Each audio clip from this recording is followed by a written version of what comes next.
What's happening, and welcome to another episode of the 24th Floor. It is Thursday, February the 6th, and we are celebrating National Girls and Women in Sports Day. Tigers women's basketball player Alasia Smith going to join the show, and all is good in Memphis. Tigers and Grizzlies still rolling on the basketball front. We'll break down some Wednesday night action. The 24th Floor starts right now.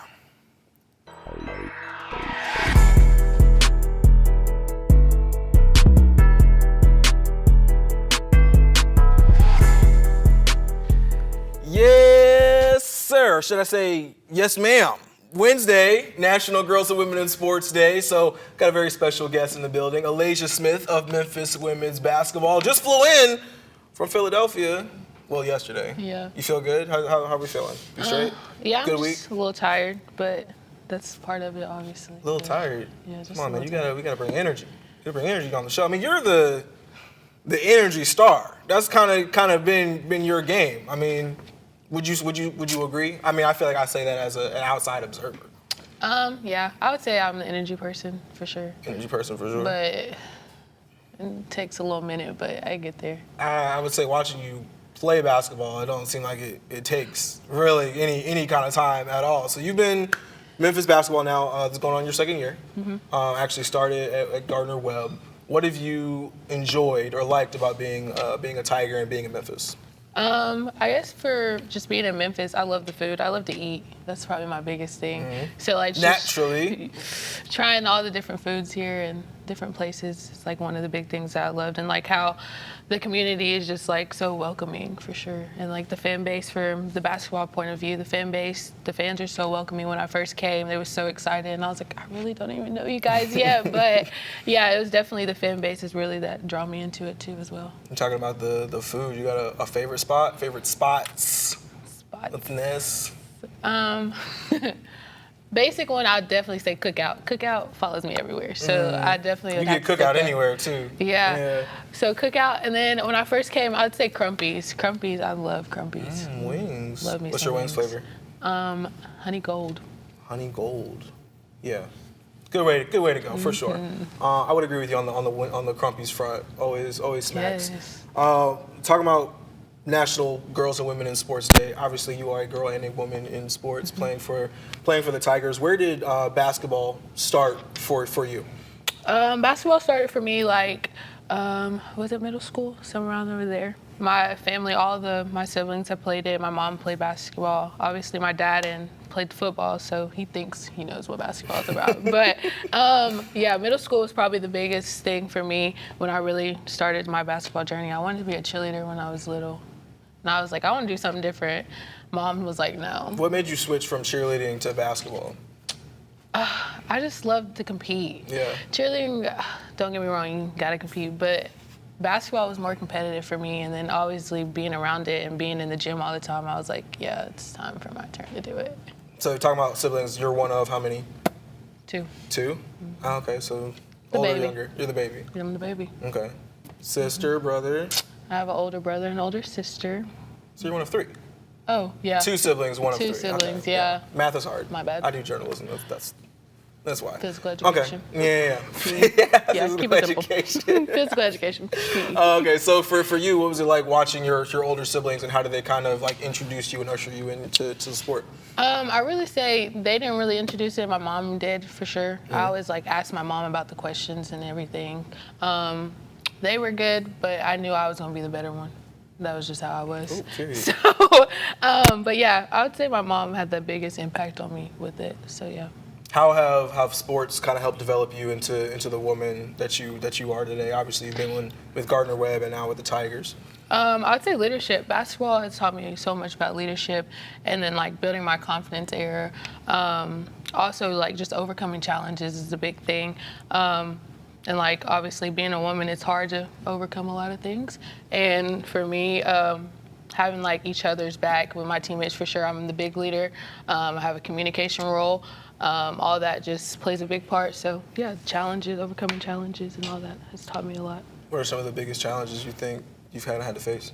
I'd say mental health. Mental health was probably a big thing for me. When I first like kind of transferred here into Memphis, I kind of went down a little hole. Then I had my teammates and all the resources here at Memphis. I talked to a lot of 901 people, 901s that helped out women's and mental health. So yeah, mental health was my challenge that I've overcome, and I'm great to be better now. I'm talking about being in a leadership role. How has kind of your relationship with Coach Simmons helped develop some of that? You guys have been together a long time. 5 years. Started with Gardner Webb for 3 years, and now your second year here at Memphis together. Yeah, so Coach Alex had always played a big impact in my life. She took a chance on me in the recruiting process because it was tough coming out of high school in that area. Once we connected with her whole family and my family, she saw something that a lot of people didn't see in me, and that was the leadership thing.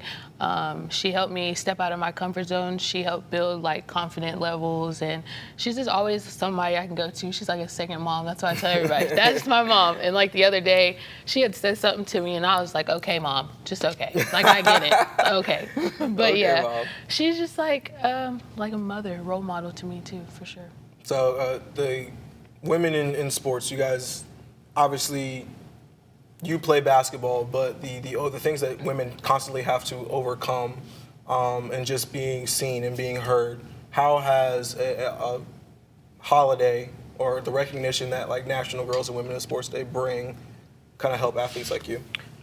Just saying women are winning at this point. For instance, Caitlin Clark, and you got Angel Reese out there, Asia Wilson. You got all these big time, I guess you could say, celebrities, role models that are making a statement for us, and it's giving all us other athletes the opportunity to be shown too. And I see a lot of us is building an impact off of that. And for me, I look up to Asia Wilson like no other, and she's a role model to me. And just seeing she went through mental things back then and a lot of behind the scenes, but yeah, they help us grow in many different areas. Yeah, college basketball, or women's college basketball specifically, has really, I think you used the word exploded, and that's a great way to put it. When you've seen the shift that's been made over the last 4 or 5 years, let's call it, from really Asia Wilson to Caitlin Clark to now you're looking at Paige Beckers and Juju Watkins and some of those. How has the landscape changed, you think, for women's basketball and really for women's college athletics in general? I would just say how we're just succeeding. We're not afraid to back down from a challenge. And that's from any girl in sports, any woman's doing anything. It's just we're not back down from a challenge, and we're given the opportunity to show our talents and thrive and succeed in different ways. So I'll just say we're not afraid to back down from a challenge. Not afraid to back down from a challenge. Yeah, I think that's a really good way to put it. You're talking about, you see the pictures now, the 901 women and the fund and the support that you guys have gotten. How has the university been really special for you guys in supporting women and particularly female athletes? Just being there and having each other's back. All sports, you can see different people coming out to support each other, which before you really didn't see that. A lot of people didn't want to see other people's play, and I see now that I can look in the stands and notice we got baseball people, football coming to watch us play, and I feel like that's so great to see each other and each other's sports help us support each other out. Yeah, 901 Women actually, looks to inspire and generate, philanthropic support for the university and for women's athletics and facilities specifically. How have you kind of seen, in your couple of years, the university continue to kind of push things forward? You talk about other teams supporting you. What about, the administration? You got Claire coming in here, your SID. How have they kind of really helped develop you as an athlete and, for the next step in your journey? Just being there, just a phone call away. I think her name is Kristen. She came with us on our last trip. I don't even know where we went. I think it was Tulsa or somewhere. She came with us just to see our behind the scenes of what we do, and she just basically gave us a roundabout of what 901 Women's is about and what she's here for, and she's always going to be there for our help and our needs. And I just felt that it was really special that she took her own time out of her day just to come and travel to see what we do on the court more than off the court. You talked about kind of the mental hurdles and challenges that you kind of had to deal with. Did Memphis help at all kind of in those regions? How so? Memphis, they definitely have the opportunities where we have mental health resources that we can reach out to. Obviously, our coaching staff, we had the women's and administration that helped us out as well. But yeah, it was just the resources that I was willing to take the chance on and to open up, and they were there to have my back and support me through thick and thin. Yeah, thick and thin for sure. Thick and thin. Thick and thin. Thick and thin. It made it a little bit more thin in some areas than thick. But hey, that's life, right? That's college athletics. There's going to be ups and downs. There'll be hills and valleys. You're in your senior year, putting up about, I think, 12 points, 9 rebounds a game. We talked about you being an energy person. How does your athletic career, where does it translate, and where does it transition, I guess, as you move into kind of this next stage? Because you're in your senior year. It's weird to say senior year, right? Because everybody's in 5 and 6 years. Era. And you're not your granny era? Is that what you're calling it? I'm old. Them 5th years. That's what we Fair call enough. it. Fair enough. But, what do you call Dee Dee then? Dee Dee's over laughing over there in the corner. You in your granny era? What's she? She's in her granny era. Okay. She's like, okay, I'm gonna say I'm a grandma. She's the granny. Yeah, that's how we're gonna put it. Okay. Yeah. Transitioning out of your granny era into your young woman era, I guess, where do you go? So I got accepted into the WBCA coaching program that is held in April. So I want to be a GA. I got my Bachelor's of Science in Physical Education and Sport Coaching. So Coach Alex has also played a big part in that, just being a role model with that and how I want to coach, and I kind of look up to her in a lot of coaching areas. But so hopefully I can be a GA somewhere and then grow from there. You talk about great coaches. Who in this landscape, you talked about Coach Simmons, who else as a women in sports figure do you look up to? I would definitely say Pat Summitt. I didn't really get to meet her, but just like when watching like clips, and obviously Coach Alex played for her, so I see a little resilient in Coach Alex and Pat, kinda. So like I would say Pat Summitt. I like her coaching style, and just like hearing how she was and such great she was in women's sports. Trying to get a WNBA team here in Tennessee. I think they're going to call it the Nashville Summit, or Tennessee Summit. That would be pretty cool. Yeah. We need one. They need one everywhere. I feel like everywhere the men's has it, the women should have one too. What do you think about Unrivaled? Have you been able to tap in on it? It's tough. It's tough? That's tough. Would I do it? I don't know. But I like it. It's competitive. It's different. It's something you really don't see, but I like how it's obviously nationally TV-wise. Yeah. So like, but yeah, I like it. I think it's tough. All right. For sure. Now, celebrating National Girls and Women in Sports Day, if you had to have your one wish as a woman in sports, what would that one wish be? A one wish. If I had one wish. I'm sorry, I'm not gonna bore y'all with that. One wish? I don't know. I'd have to think a lot on that. Okay. Well, you think long and hard, and the next time we have you on the show, that'll be the first question I ask you. First question. Okay. Are you gonna remember? Are you gonna remember? I guess it would be on me to remember because you'll just duck it. Don't duck it. Okay.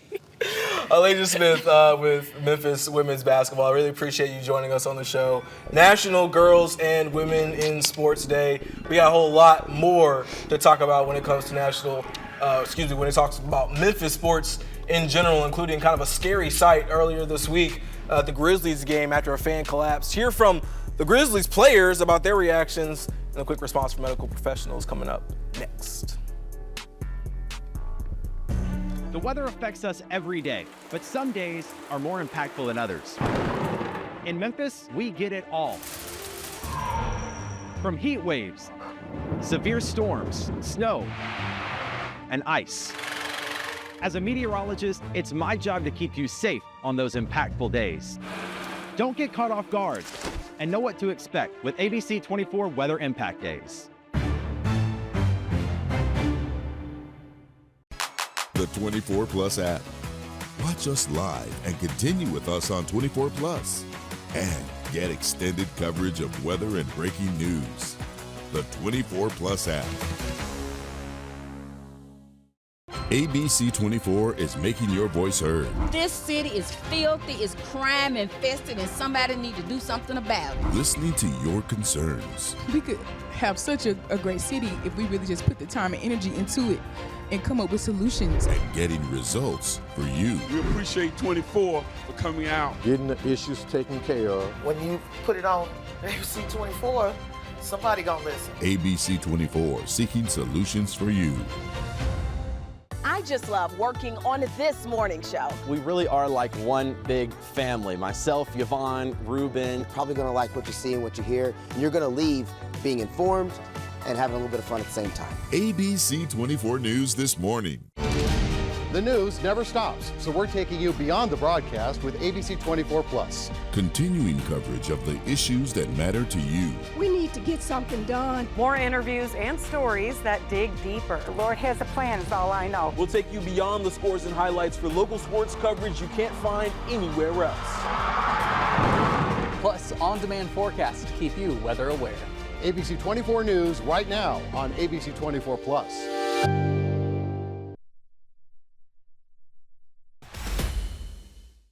Welcome back. A overall pretty good week for the Memphis Grizzlies, but a dramatic scene unfolded at FedEx Forum on Monday night when a medical emergency briefly stopped the game before it could even get started. A fan collapsed courtside just before tip-off of the Grizzlies win over the Spurs, creating pretty tense moments for players, fans, and arena staff. Take a listen.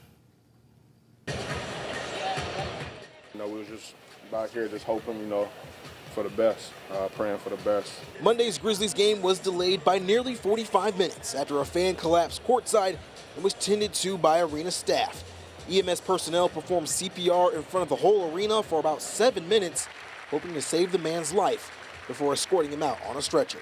I saw it. It was just, I'm sad that the kids in the arena had to see that, and everybody in the arena had to sit there and kind of, because we went back and everyone had to sit there and kind of see what was going on. The teams gathered for a moment in prayer, first on the floor, and then the Grizzlies met in the locker room, led by Gigi Jackson, a pastor's son. He said he'd seen something similar during a church service. My first instinct was to go straight into prayer, and luckily all the guys were on the same page, and John, Jaren, they huddled us together, and we said a quick prayer, and luckily God came in and kind of put a calmness on everybody in the arena.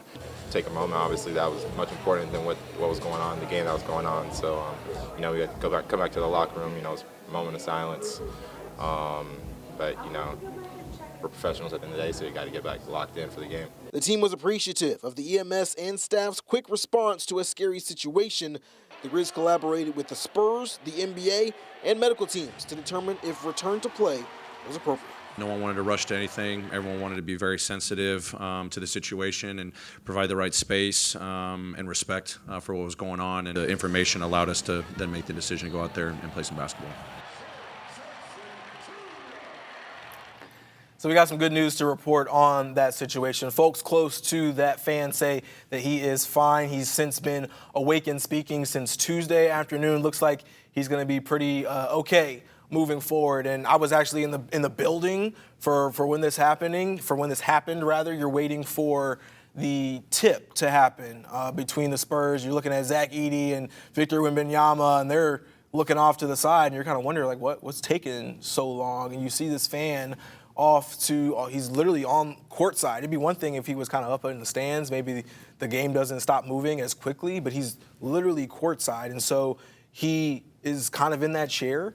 He's not moving, he's not responsive, and they start calling people over, and that's kind of when you're like, oh, this is something serious. Shout out to Life Care Medical, who's actually taking care, who they do the ambulance services, the EMS personnel in FedEx Forum for Tigers games and for Grizzlies games, got over to that spot really, really fast. Shout out to the arena staff because they actually had to do CPR in the arena in front of pretty much everybody because he's courtside. Everybody can see it. So they actually had to start trying to pump his heart while he is sitting on courtside.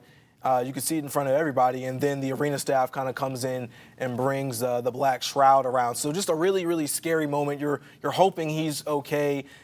You could hear a pin drop in that building.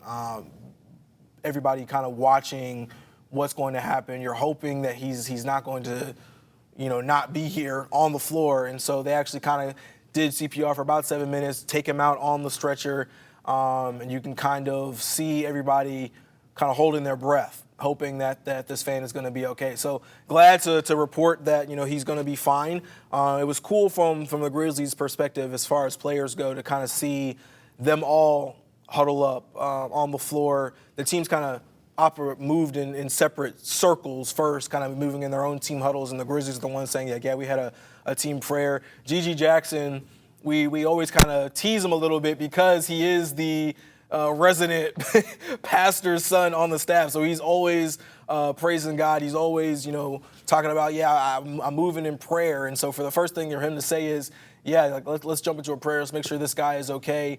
I thought was a really, really, really cool move. And then for the entire team to kind of be on that same page, that same token, understanding that this is a situation that's bigger than basketball. You want things to be okay. There was kind of conversations about whether or not the game would move forward, right? Whether or not they would still play. And I think they had gotten positive language like, hey, he might have been resuscitated. We've gotten a pulse that allowed them to say, okay, he's going to be all right. We can continue to move on with the game. I appreciate it. Coach Taylor Jenkins, he talks about trying to be sensitive to that situation, right? And then ultimately they say, okay, I think we're in a good spot that we can go ahead and keep this rolling. So, of course, the Grizzlies ended up getting a win over the Spurs on Monday night, and that allowed them to kind of move into Wednesday night's game. Let's talk about that right now. Give me those Grizzlies rolling animation. The Memphis Grizzlies have been rolling, winning 9 of their last 10. They continue to dominate against the Toronto Spurs in the 6th. Grizzlies trailed going into the 2nd, but took the lead at the 7-minute mark. Did not look back from there. Ja Morant getting his scoring back, 14 points to spark a 30-11 run in the 2nd. He finished with 26 points. But it was your 2025 All-Star, that is Jaren Jackson Jr., who stole the show, leading the pack with 32 points, shooting 4 or 5 from deep. Rising All-Star Zach Edey made his homecoming debut, putting up 13 points and 14 boards for his 8th double of the year, 3rd in the last 3 games. And how about a season-high 85 points in the second half? The Grizz had the dub in the bag pretty early, so team didn't even really need to post the fourth quarter highlights on social media. Grizz come back to the States with a victory, 138-107.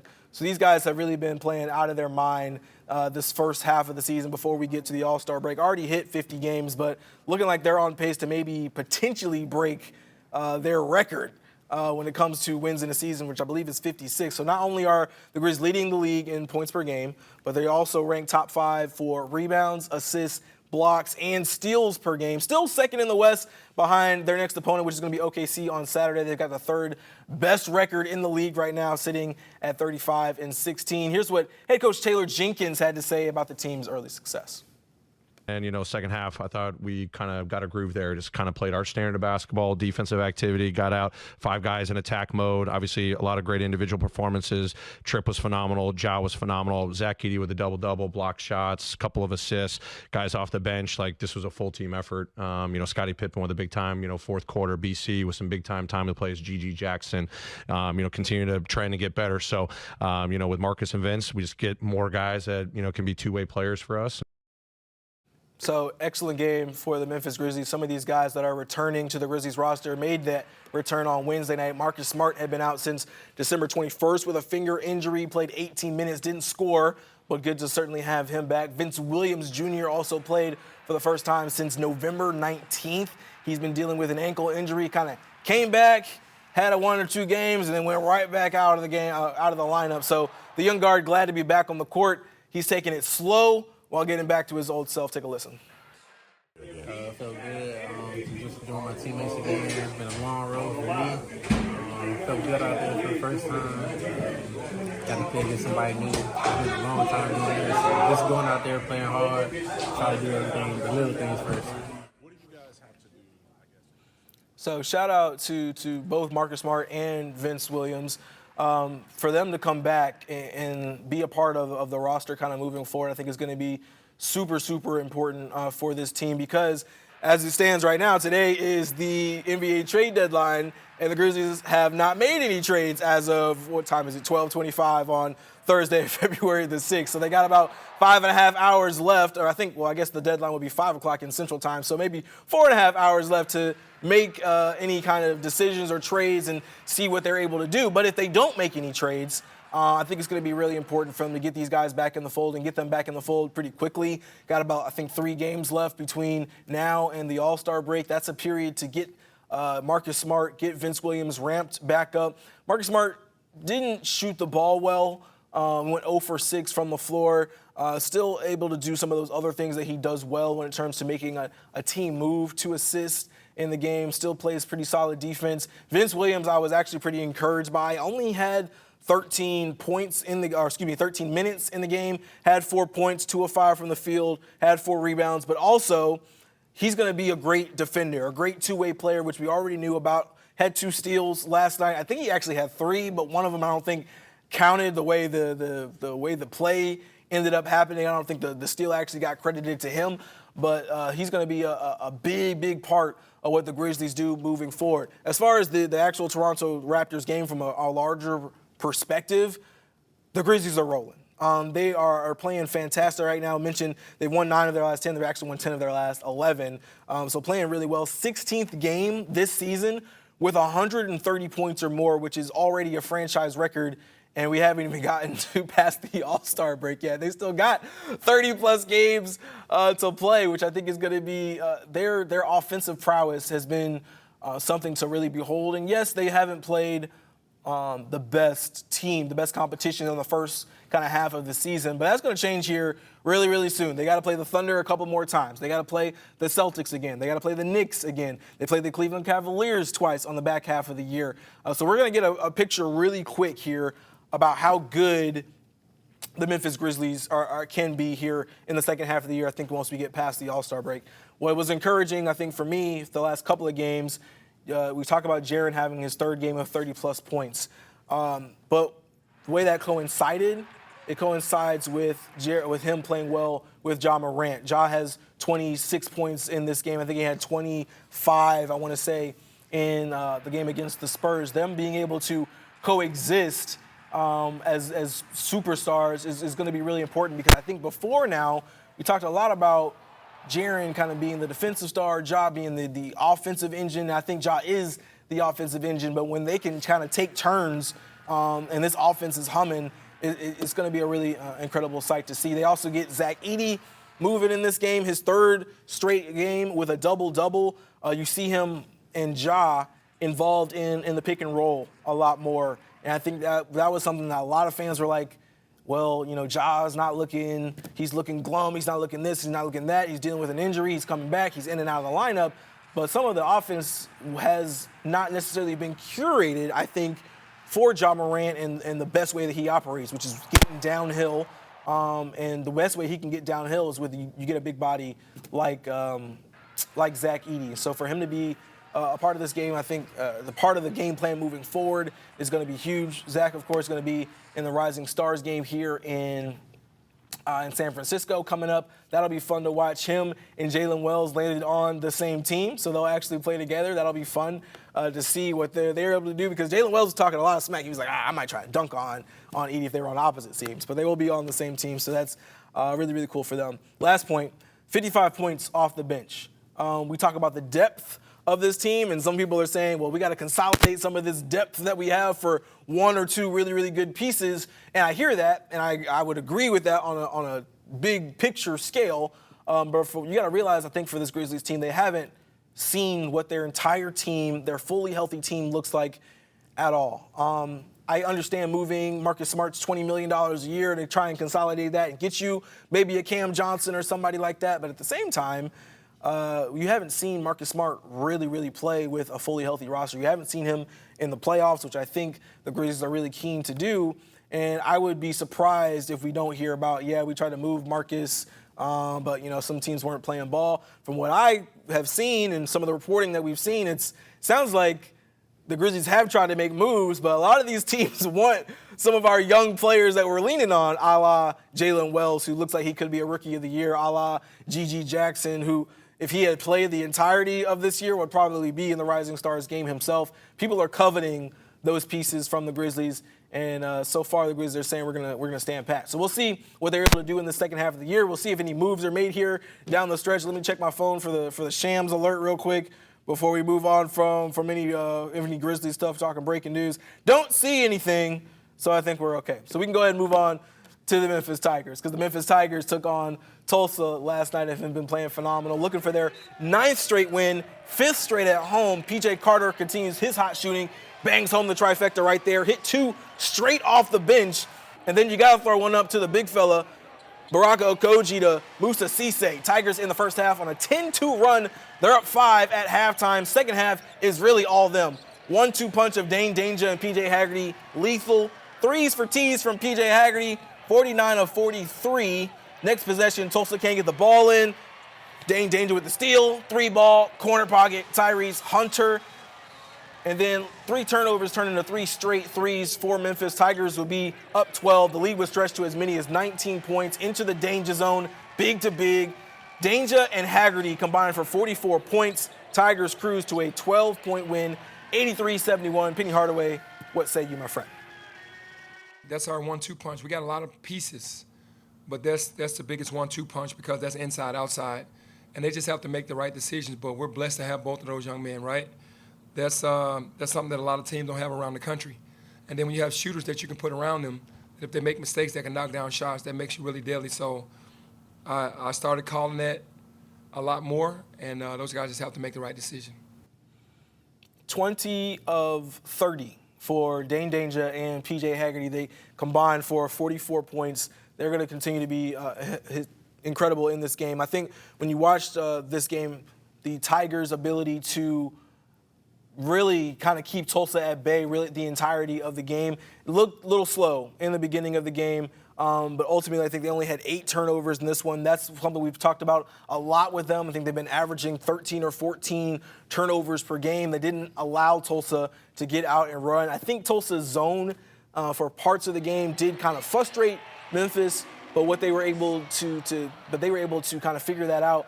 P.J. Haggerty getting in and out of the paint, doing kind of whatever he wants. And then Dane Danger continues to be a star for this Tigers team. I think this is his 3rd game in the starting lineup, and he's hovering around 18, 19, 20 points in those 3 games. So really a smart move, a strong move from Penny Hardaway, recognizing that I think his offense really needs a bit of a shot in the arm down low.